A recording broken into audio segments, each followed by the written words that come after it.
you will learn about the Rowalt Act and the Jallianwallah Bagh Massacre. The success of Satyagraha movements in Champaran, Kheda and Ahmedabad gave a boost to the morale of the oppressed Indians. Threatened by the growth of Satyagraha, the British decided to exert more control over public activities. As a result, they proposed the Rowalt Act in 1919, named after its chairman, Sir Sidney Rowlett. The Rowalt Act was aimed to curb the political activities in the country.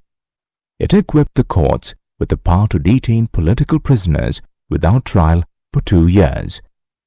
Mahatma Gandhi opposed the Rowalt Act by starting a peaceful satyagraha. He suggested a civil disobedience beginning with a hartal on 6th April 1919.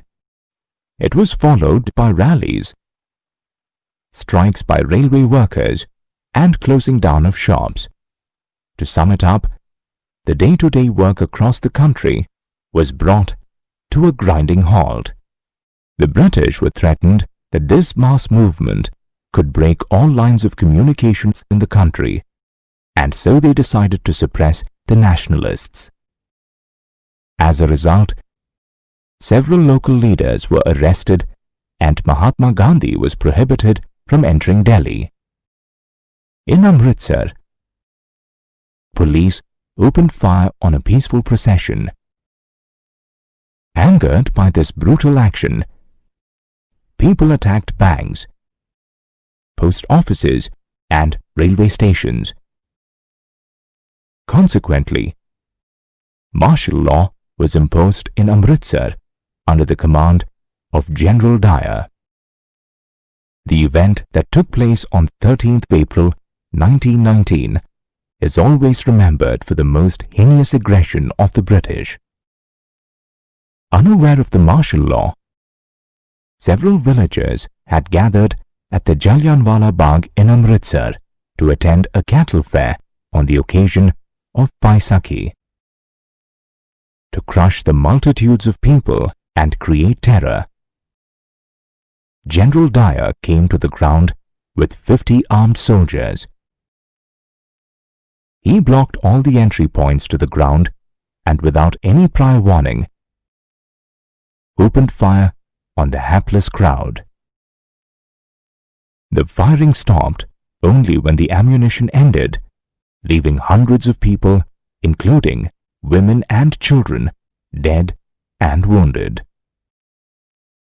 The Jallianwallah Bagh massacre triggered many protests, strikes, and clashes with policemen and attacks on government buildings across North India. The British government dealt with these protests with an iron hand. They humiliated the satyagrahis by ordering them to rub their noses on the ground and forcing them to salute the British officials.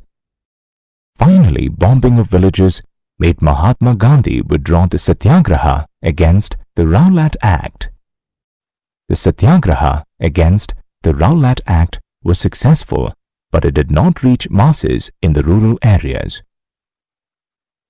Mahatma Gandhi wanted a mass movement that would involve people from all religious communities across the country.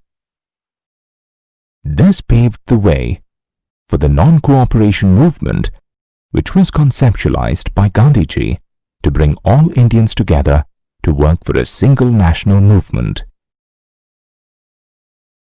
You have now reached the end of the module on Rowalt Act and Jallianwallah Bagh Massacre. Subscribe and don't forget to like my channel.